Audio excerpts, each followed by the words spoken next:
Welcome, movie fans, to another Hollow Victories Out of the Ring, where we take a look at some movies associated with recent matchups. And today we are looking at the Crank franchise of films, because these were the debut of Mr. Neville Dean and Taylor, who also brought us Jonah Hex and Ghost Rider Spirit of Vengeance, our recent matchup. I'm your host, Matt Presents, joined as always by my co host. Hello, I am Makal. Feels weird not saying a goofy name on these, but it's It's out of the ring. We don't need right. to do goofy names. Yeah.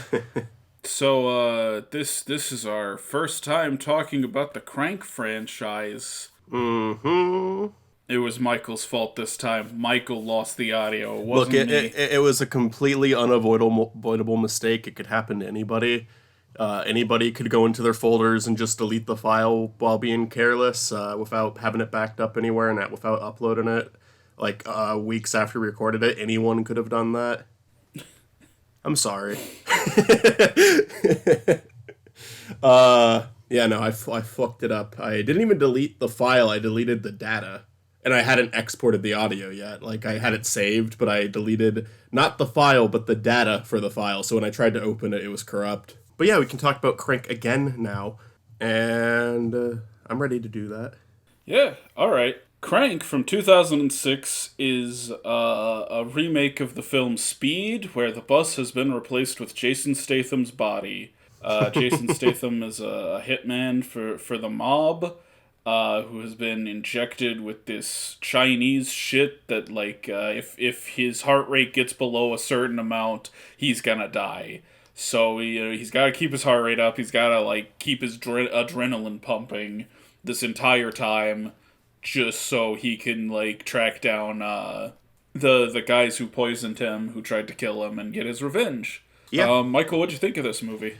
I think it's like a perfect concept for a action movie, like where it's like legitimately force, just like he has to force himself to keep moving. The movie has to force itself to keep moving, and I think it's a concept that doesn't overstay its welcome. It stays entertaining the entire time because a movie like this, like I don't, a lot of action movies that I genuinely like always have like a lot of them. I shouldn't say all of them have like moments where I'm like, all right, you're losing me a bit, little bit. You're losing me a little bit because I think there's only so in a lot, not all again, not all action movies, but I think in a lot of action movies, there's only so much investment you can have in the story.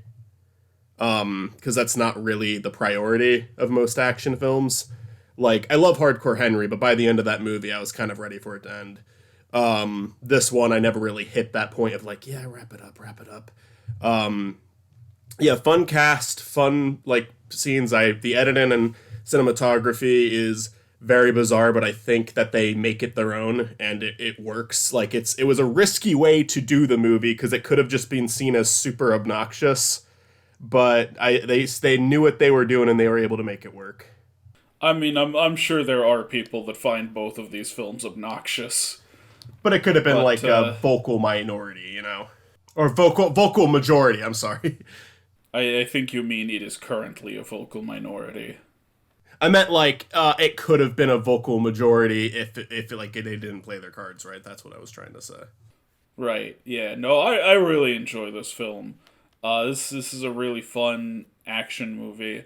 It is good conceptually because you gotta keep the pace up for most of the movie, and even like when the movie slows down, you start to go, oh fuck, he's gonna die, Right, right? Like right. if things go too slow, he dies.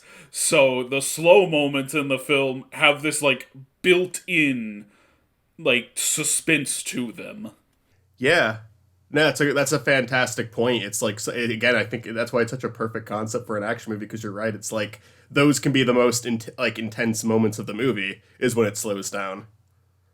And that's almost unheard of in an action movie. So yeah, it Yeah. works really well. It's also just it throws like every offensive thing in the book out at you. He does so many drugs. He ends up in like these super sketchy, super skeevy places. He has sex in public. It's just like aggressively raunchy, I think, Yeah. and that's a lot of fun. Yeah, aggressively raunchy. Yeah, they have like the sex scene in this movie. They go like so fucking. We'll get to the second one, but it's like the second one they up that to like such an extreme degree. But that's like another thing I like about these movies is like they are very like self aware. They're not taking themselves too seriously. They get really goofy. They have sex in this movie, and everybody around them just starts cheering them on. Yeah. So this one thing I kind of am not like huge on about this movie. It's shot on like a fairly cheap camera, and I get it. Like that's what they had to work with, right? I would rather they made the movie with a cheap camera than not make the movie. I just wish they had like a nicer camera to film this. But Hmm. I do appreciate like how much of it is like handheld. Yeah. Like this is entire movie is shot handheld, and it really adds to like the chaos of everything that's going on. Because the editing is like phenomenal. I think I agree. I admit it like it's really chaotic, disorienting editing, but that matches the tone of the film so much. Like there is stuff that happens in this film that like if another film were doing it, I would criticize it. But in this film it works. It works for the story being told here, you know? Yeah. Um, the only thing I disliked about the film visually, honest to God, I don't mind the camera that much. Um, I guess it's a little rough looking, but it's I think it kind of It's fits a with the weird film. f- it's a weird frame rate. It's like the frame rate television plays at, not movies. Yeah, and part of that too is like and I'm sure this isn't what you're talking about. You just mean as a whole, it's a weird frame rate. They definitely have a lot of run-in scenes where they're cutting frames though, to kind of like make the Yeah. footage seem like it's moving faster than it actually is. Oh yeah, no, that I think is very good. Yeah, it's They very they do very that in like the second film, and it looks really good in the second Yeah, film. yeah. Second film definitely gets a better camera. Visuals are definitely stepped up in the second movie. The only like two issues I had visually though with the movie, and one of these is like I think a personal taste thing. There's a lot of movies that I like that do this. Like the overexposed look is something that a lot of early 2000 movies were doing. Another one, and it's one of my favorite movies of all time. Punch Drunk Love is another one that did that, where the shots are just like very like overexposed for some reason. Like you can't make out certain details of the shot because there's just way too much light. I don't think Crank was like guilty of that the entire time. There's just scenes where that were like that, and I don't really get the appeal of that look. I think maybe it's just to make a scene look a little bit more, I don't know, like creepier or edgier, but it normally doesn't work that well for me. And I think Crank 2 kind of like backed off on doing that a decent bit. And the other thing is just the CG heart in the movie is like especially amateur looking. I think the sequel they find a better way to go about the heart visuals. Where in Yeah, this one it's like watching a YouTube video. It's not you're not even quite on like B movie levels of quality of that. yeah, but it is just the heart. That is like the only thing they CG in this movie. Yeah, and that's like that's a nitpick because it's like, does that actually like hurt the movie in any real way? Does that like actually like detract anything from the experience? Not really. It's just something that you notice when you see it. Like I guess it could take you out of it a bit, but I feel like this is a hard movie to be taken out of. Like it's already so fucking bizarre. Yeah, no, it's a hard movie to be taken out of because you're sort of already out of it. You're sort of looking at just like, whoa, that's a movie that's happening. Yeah. I it does like in a lot of places you can kind of tell when this came out. It makes it very obvious when this film was released. Like this is like a clearly like a 2000s movie. I would say the only point where it starts to feel a little dated, where it starts to feel a little, ooh, you like, not only would you not do that now, you'd probably get in trouble for doing that now, is like, he like throws a guy out of a cab. He throws like a Middle Eastern guy out of a cab and starts yelling, Al Qaeda, Al Qaeda. And it's like, Uh huh. okay, yeah, that's a very Bush era joke. But, Right. But yeah, I Other mean, than that, like you can tell when it came out, but it's still like, it's not like dated at all. yeah. I mean, early 2000s, there's like a lot of like, yeah, you're right. Like, it's just with comedy. It's like, there's a lot of movies like that where it's like, they're not going to say this anymore. It's kind of hard to avoid that. I feel like the early 2000s, like especially though, like I feel like you're less likely to come across some of jokes like that in like the 80s or 90s. I think the early 2000s is when we were getting like really edgy. Yeah, no, I often feel like when people talk about like, ooh, you couldn't get away with that anymore. Most of it is like either stuff from like way back in the day, Yeah, like the 30s when we were doing like actual racism, or it's gonna be like the 90s, the 2000s. yeah. I think with the 2000s, like I've been talking about South Park with you a lot lately, and I think that was I don't think it's all South Park's fault or anything, but I think there were a lot of people trying to be South Park at that time on television. Like you have a show like Drawn Together, which is just edgy for the sake of edgy. Like there actually isn't a point on that show. They even made a movie about how they don't like South Park because they get preachy and they just want to be gross for no reason. But you also have I think a lot of that leaked into movies too. I just think we hit this period of time where everybody wanted to be like an edgelord. Because there were some people doing it successfully, not realizing that there was a reason it was successful other than the edgy humor. Yeah, you gotta be like smart about your edgy humor, and like South Right. Park at its best, was smart about it. Now there's some really like those first three seasons are kind of fucking stupid, Yeah. if we're being completely honest. Yeah. But they got smart about it. They started being smart with their edginess, and Crank, I think, for as edgy as it is, I think it is smart about its edginess. It knows what it's Yeah. doing. It does it with some purpose. For sure. Do we want to talk about casting at all? I mean, I think it'd be worth talking about like kind of the individual characters Yeah. that are in the movie. And we can like Obviously, mention you it. got Jason. Yeah, you got Jason Statham in the lead as Chev Chelios. And I think he's a really good pick for this. Yeah, I agree. Doesn't even have to talk that much in the movie. He does. Like, he does have, obviously, has lines, but I think just, like, his frantic expressions do a good job keeping things moving forward with him. He's very good at acting out the panic in the situation. Yeah. I mentioned last time we recorded this that he won the award for Woman Film Critics Circle Award for the most offensive male character. 2000s, surely that can't be the case. Surely that can't be the case. Oh, it's probably just like the Razzies and the Oscars, where they just look at a couple of popular ones and then ignore everything else, I'm sure. Was there a Rob Schneider movie in 2006? Oh, surely there was a Rob Schneider movie in 2006. But, like, Chev Chelios, he's not, like, a pleasant character. He is sort of, like, a bad guy, but I think that's, like, part of the point. Yeah, it's part of the point, and there is, like, some humanity to the character, you know? Yeah. I, I don't really see the point in getting, like, super offended at a character like that. Yeah, he's a criminal. That's, you know that right off the beginning. Yeah. Amy Smart as Eve. I like her in this. I think that it's like I like she's a way weirder like a lot of action movies with like the female love interest. Those characters can be like the most boring characters in existence because they're just kind of there as like a trophy. Yeah. Where in this movie they gave her a personality and she's also kind of fucked up like Chev is. Yeah. Also, like, this is, like, a long-term relationship he is in and not, like, some woman he is trying to win over by the end. Right, This right. is...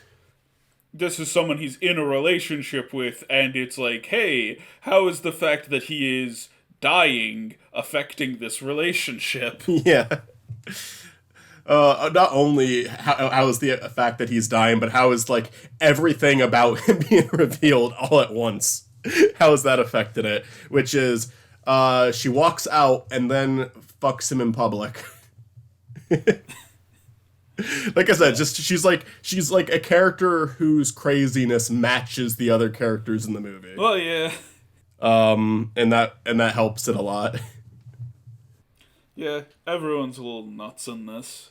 I think I prefer her role in the first one more than the second one, because the second one, it almost feels like they kind of like write her out of the movie.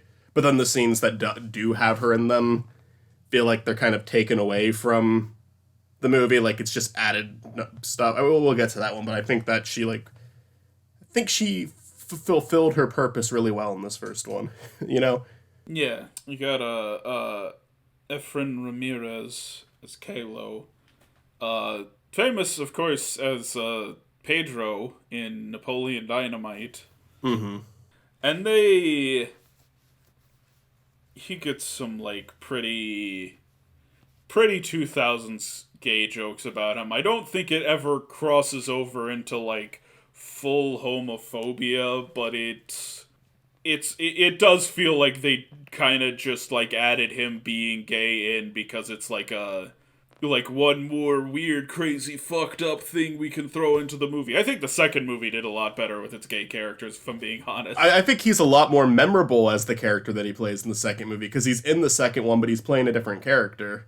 Yeah.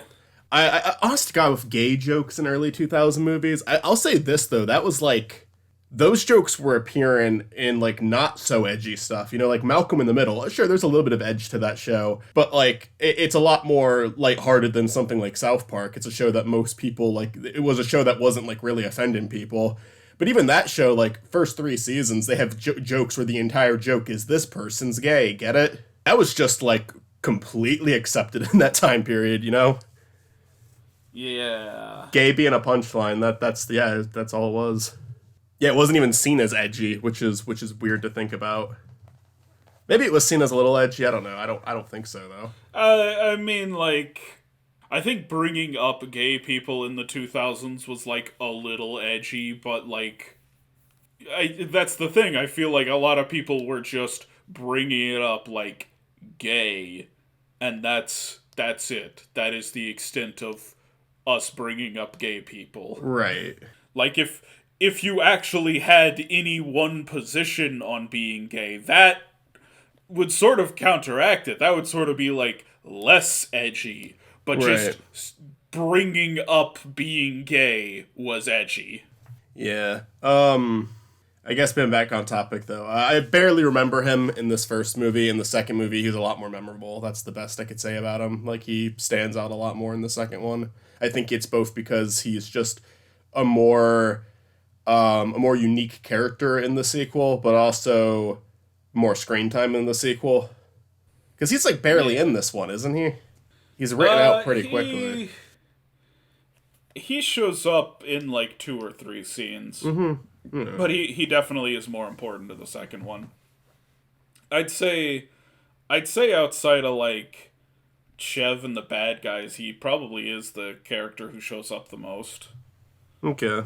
Well, maybe not. Maybe because there's also Doc Miles. Yeah, I was gonna say Doc Miles is my favorite character in the movie. Because he's a lot of fun. it's just every single time he calls him, it's like a very casual conversation that normally opens with, "Okay, you're still alive. All right, well, here's what we're gonna do next." Like he's prepared. He's ready for what happens next, but he's also not expecting him to still be alive every single time. It's like, all right, you're still alive. Okay, well, here's what's next. Shit, you're still fucking alive. All right. Yeah, those scenes, like there's just a good energy to that. Those were funny moments. Yeah, I think he's a funny character. Just like this super skeevy doctor who does know his stuff, who is like genuinely helping. Oh yeah. Chev, but he's like almost kind of a comforting character where it's like everything seems like impossible right now, and he's like, all right, well, here's what we could, like, he always has an answer. Often he'll say like, he'll acknowledge how impossible that it is going to be to pull off, like, and saying you're probably going to die, even at the end of the movie, like after they're done with everything, saying, well, yeah, you're going to die. That was never off the table. You were always going to die. They like, they poisoned you. Like, this isn't something you can come back from. You got the bad guys in the film. Mostly it's Ricky Verona. He's the one there, like, that he's the one that poisons Chev, so he's the one that Chev is going after, but he's also working for some people in the mob. So there's like plenty of like mob people in the movie that Chev has to deal with. Yeah. He's like a fine antagonist, I guess. Kind of reminds me of like the bad guy in John Wick, where he's just kind of a snotty little shit. Like his family are higher up than him, but like they're bigger threats. But he's still got this like power over the main character. I guess it's kind of like another reason it reminds me of the guy from John Wick. Acknowledging this came out before John Wick. Is it's just like he did something at the beginning of the movie, and the rest of the movie he's just getting more and more panicked the longer that Chev stays alive. It's like, why is he still alive? Why the fuck is he still alive? Yeah. It's like a timer. Yeah. Like he knows the longer Chev is alive, the more likely he's gonna fucking die. Right? Yeah, I think he's like a very good, like, despicable villain character in this. Like you do like kind of hate him. You do kind of want to see him die. Yeah. So it works. Not a major character, but we do have a very special cameo before he was famous for It's Always Sunny. Glenn Howerton as Doctor. Notable role. This was like right as It's Always Sunny was starting. It wasn't big yet, but Yeah. like It was probably before I think Danny DeVito was on. Yeah, the first season had probably. I don't know if the first season had entirely come out at this point, but it was at least coming out at this point. Yeah, let's see. Season 1 was in 2005, so yeah, it was out by now. Okay. But, like, season 1 was not, like, super popular. It didn't. And also, personally, I don't like season 1 of It's Always Sunny. Like, if I rewatch the show, I'm gonna start with season 2. Oh, You know? I'm okay with it doesn't season get 1. good.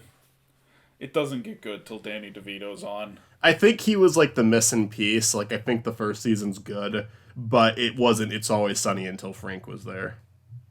Yeah. I also think it's a show that, like, kind of thrives on how long it's been going. Like, I think that show peaks, like, season 7, season 8. Yeah. You know? Yeah. It still doesn't suck, but I do think that the seasons have gotten lower in quality. Yeah. I would agree with that.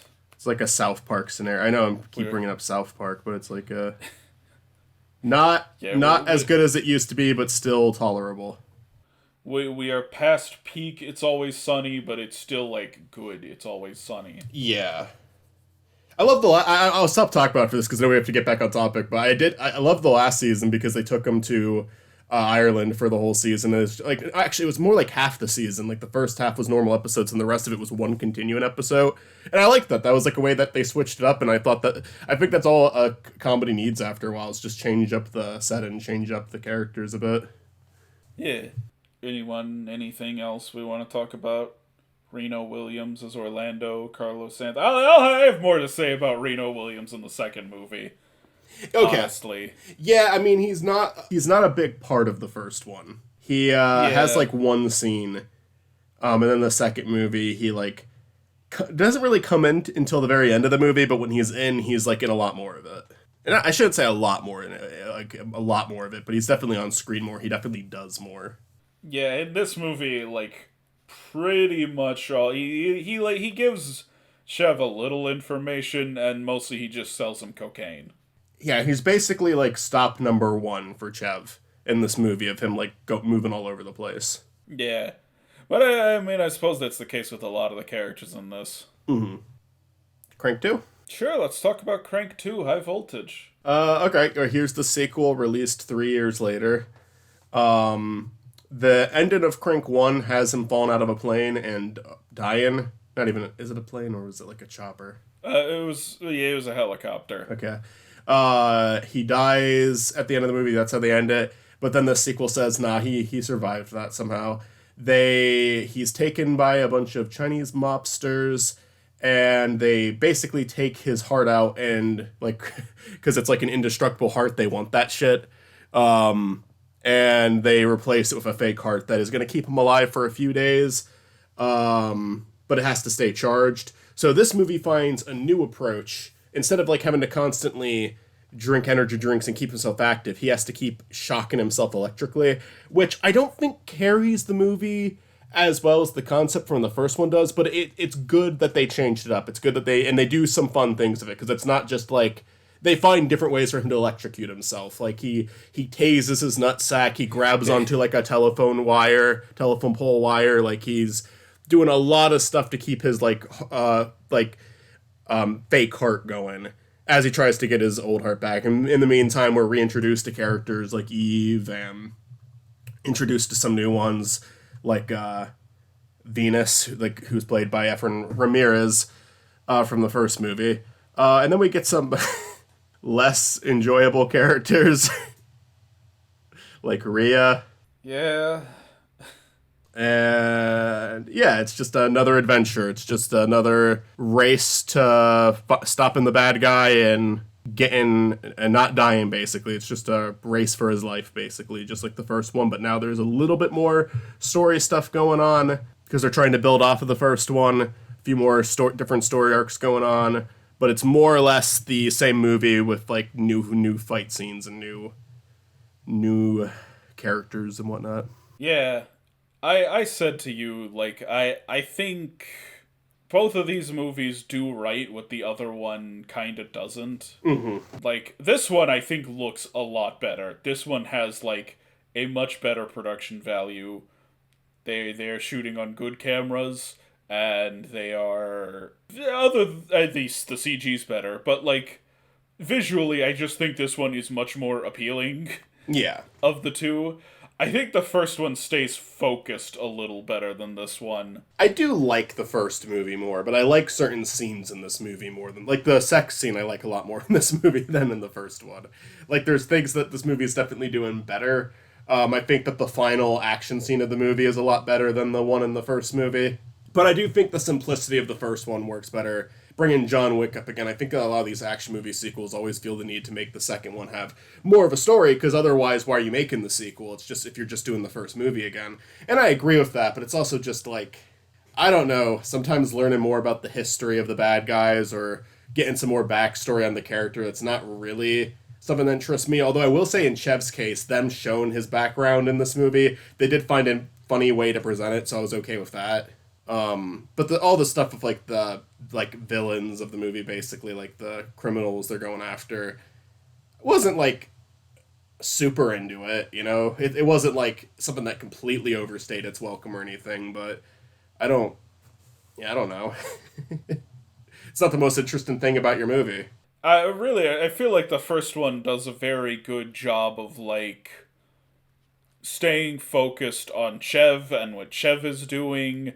This movie sort of it throws like so many other random little things in, and some of it is entertaining. Some of it I do enjoy, but then like some of it is like, why are we going here? What is this? Hmm. Honestly, like what it reminds me of a little bit, and I'm sure this movie was probably a big influence on Crank, is the film Run Lola Run, which does it a lot better, I think. Run Lola Run is about this like girl who's like running to like save her boyfriend from something or other. I think a mobster. I think like he needs money or he's like gonna get whacked. And like every person she run past, they do like a really quick montage of what happens to that person after this story. Hmm. And like that in that movie it's like fun, and it's like a very unique thing about the movie. When Crank 2, like Crank 2 does it pretty inconsistently for one thing, and I think some of them just like don't work. Hmm. I wish it had stayed focused a little better. Still though, I still love this one. I love this one as much as the first. I might like the first one better, but it is kind of a tough call. I do kind of like them an equal amount. Right. I like the first one more, but if I'm gonna watch the first one, I'm gonna watch the second one. Yeah, no, I mean there's a reason I'm like we gotta watch both of these Yeah. for for Out of the Ring. I enjoy that they found like every way for him to like electrocute himself, right? It's Yeah, like yeah, and it keeps escalating, it keeps building up. the scene where he fucking takes like the shock collar off the dog and puts it on himself and just like demands that those guys shock him. I love it. Yeah, it's good stuff. You want to talk about the characters in this one because it is a lot of the same characters. Right. I mean, we could talk about Rhea. Rhea is another thing I don't like about this movie. She is a pretty annoying character. On top of that, she is a pretty edgy character. And yeah, I don't think she really adds anything to the movie. Like it might be like, did they want her in there because like so they could have a chick fight between her and Eve? Because I wouldn't say that was worth it. Yeah, no, I feel like you could have done a better chick fight. Yeah, I know, it was like nothing. This character is annoying. This character is mildly offensive. I am not big on her. Yeah. I really wasn't big on her either. I think that there's a reality where it could be a funny character. Like it's just it's just like a stripper that he helps out kind of unintentionally, and now she's like loyal to him. Like she's like I like, oh I'm gonna do anything for this guy now. Like I think that there is a way you could write a character like that and make it funny, and make it work. But they just take like any predictable like stupid like she wants to fuck him, like that's that's the approach Yeah. they take, and they make her very obnoxious, and they make her act obnoxiously towards any other character engaged with him. Like they make her really jealous, and it's just like no, no, this this is not a character that has earned the ability to act like that without it being irritating. Yeah, no. We talked about how Efren Ramirez has a much bigger role in this film as Venus. I liked Venus. Venus was like I said, a I lot like more Venus. memorable than the role in the first movie. The joke of him having like full body Tourette's, I think, is weird. Cause like it's so it doesn't come up that often, and it often doesn't come up in funny contexts. Yeah, see, I didn't even like remember that. Like, it's kind of insignificant. It's funny at the beginning when he punches Chev for no reason, but after that, it's like it's just not ever funny. Yeah, I don't really know what the point of it is. This movie, I think, definitely does better with its gay characters, because you have Reno Williams returning in this film, and they're just like, oh yeah, he's part of, like, the gay BDSM scene in LA. Mm. That wasn't something at all established in the first film. Mm. It's just something we're bringing up now, and then the LA BDSM scene shows up and reps for Chev while he's, like, taking down the bad guys. I mean, yeah, it definitely feels like less of a punchline in this movie. Like it's not like Yeah. these characters don't exist. Like I mean, I'm not saying there isn't any humor to go with it, but it doesn't Yeah. feel like it feels like it's there for more than just a cheap punchline. No, I think it's funny that, like, the people who have come to Chev's defense are just guys from a gay BDSM club. Right, right, And they're beating the shit out of the bad guys. yeah, They do something. That's funny. yeah, absolutely. Fucking Verona's back in this one as just a head. And that's such just like a weird thing they've got going on in this movie. Yeah, it's just kind of like, I guess it works because it's like the last scene of the movie that we see this. So it's like kind of like a climactic thing, like, oh, we're going fucking weird with this one. Obviously you got Doc Miles again, probably my favorite character in this movie too, although I think he's in less of this one than the first one, but I think he's more involved in the story though, because his lady friend Dark Chocolate is doing stuff for him, so he's like, yeah, She's black. right, And hot. right. But he does have like, I think like he's like almost taking more action in this movie than he was in the first one. Like in the first one, he's mainly just like there for phone calls. But I still think he managed, because of how much is going on in this movie, he still managed to show up less. Yeah. because there is a lot of characters that we're switching back and forth on in this movie, and then the characters like Venus, he's like taking up more screen time than the actor did in the first one. Eve, I enjoyed her, but it just kind of feels like near the end of the movie, like near the end of the movie, she gets arrested and like she's at like the police station. It feels like after that they were kind of just like out of things to do with her, Yeah. so the movie kind of drops her. You've also got Mr. David Carradine as the leader, as the 112-year-old leader of the Triad Gang, who Yeah. has stolen, Chev's heart, named Poon Dong. Oh boy. I You gotta not a good joke, bad joke. Yeah, also not really a good character. Like he's the character that stole. I like the actor a lot. It was neat seeing the actor, but like he stole. He's the one who has the main character's heart, and he's barely in the movie. Like, don't you Yeah, think that should be a no. more important character? Like I do kind of like the one scene he's in where he's just like, "Oh yeah, this guy's got your heart," and then you see him like running around just fucking partying. Yeah. That's what I mean with the movie having too much shit going on. I feel like that Yeah. and some of the other villains that could have been merged into one thing, Yeah, right. Like instead of he having could another thing to cut back and forth between. yeah, he Poon Dog needed to be a little more tied into the plot of the film. Mm-hmm. Is there anyone else you want to talk about? We could did you want to talk about Glenn Howerton's return in this film? Yeah, I mean, he had another scene. I thought it was a funny moment. Definitely felt a lot like more like Dennis in this movie than he did in the first one. I feel like that's just because like he has more to do in this one. Right. Because like in the first one, he's just like the doctor who gets held at gunpoint to like shock Chev. That could have been fucking anyone. Yeah. And then I honestly think they only brought him back because it's like, oh, Dennis from It's Always Sunny was in the first movie. Gotta bring him back. Because that was popular by the time this one came out. It was popular, and they gave him a scene where he got to kind of do his thing. Because I love the actor. No disrespect to them. He is a typecasted. Like he plays the same character in everything he's in.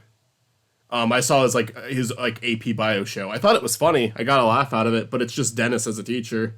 So that's kind of like it. Like, okay, let's get him back in and like have a scene where he's doing his shtick and get a good laugh and be a fun little cameo. Art Sue as Johnny Vang did a good job of being one of the most punchable villains possible. He's like smirking the entire movie. Just like like has a very super obnoxious laugh. He's like that has like a definition like punchable villain right there. Yeah. And he did something at the end of the movie that you don't really get to know about.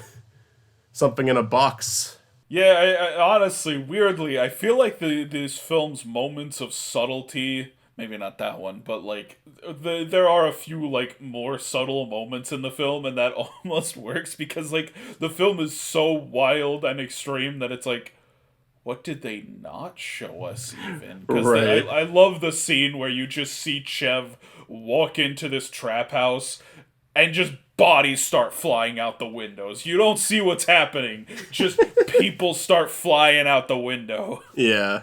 And like I mentioned with that scene, like, okay, what is this guy hiding? What is Yeah. Johnny hiding? Because they won't show what that is either. All we know is Chev thought it was fucked up. What what do you think of the scene where like they're in like the electric like the electricity the generator. They're at like the generator and it just turns into like a monster movie. Yeah, funny enough, this is the same scene we are just talking about just earlier in the scene.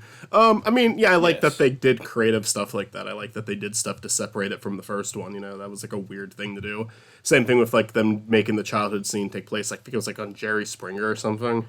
Not Yeah. was it Jerry Springer or Dr. Phil?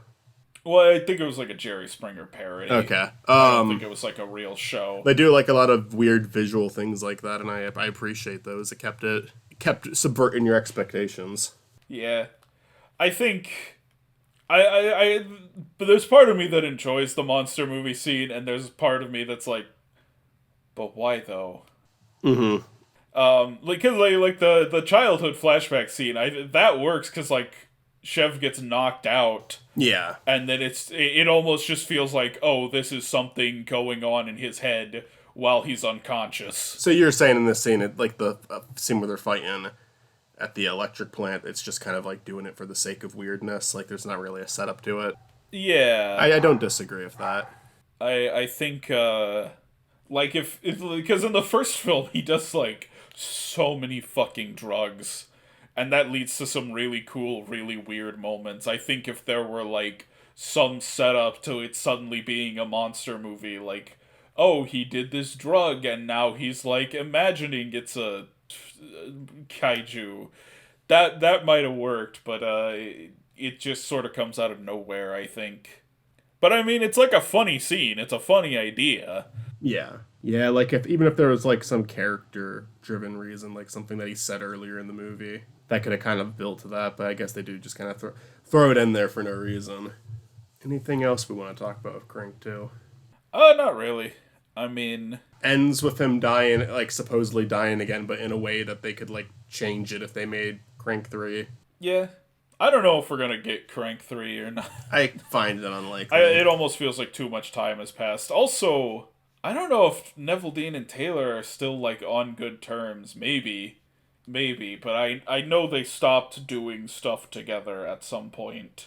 Like one of them made Mom and Dad, and one of them made that show Happy. Mm-hmm.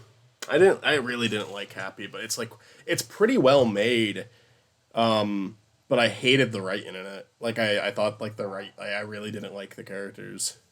All right, I never watched it. It looked interesting, but It was a I well never saw it. it for a TV show especially. It was well made. I just thought that like yeah, I don't know. There was a show with a lot of characters, and I didn't really like any of them that much.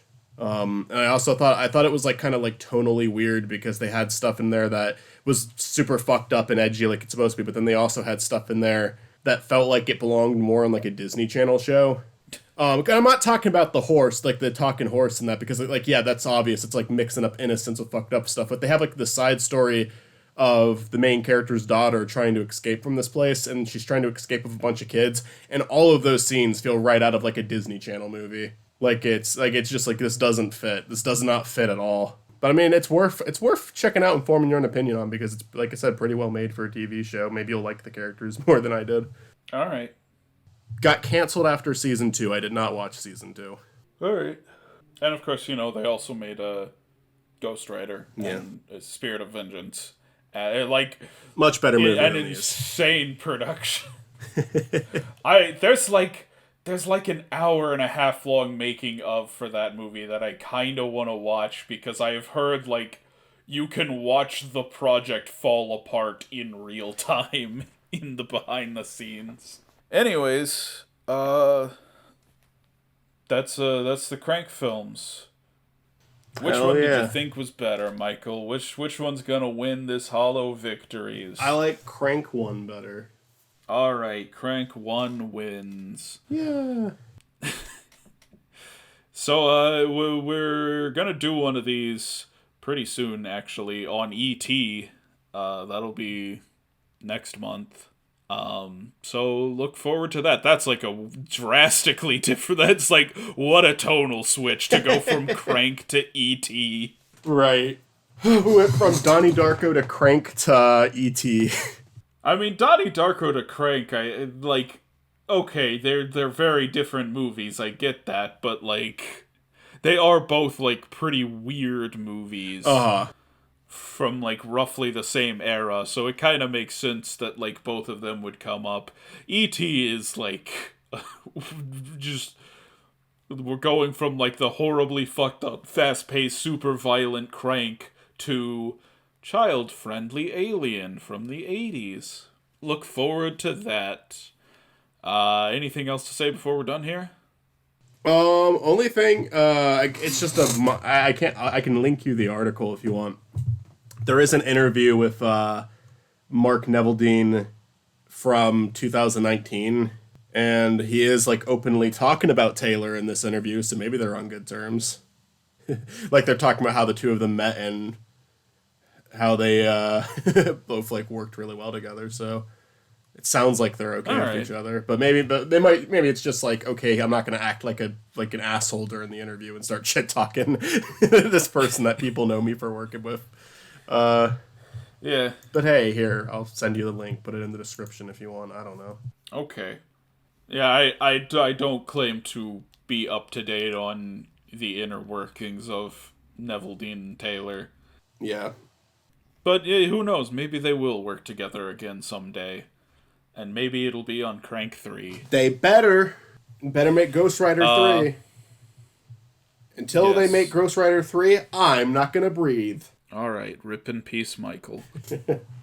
Uh. Alright, well, in that case, for my co host, Makal Shadaku, I'm Matt Presents. We will see you in the next one. Peace.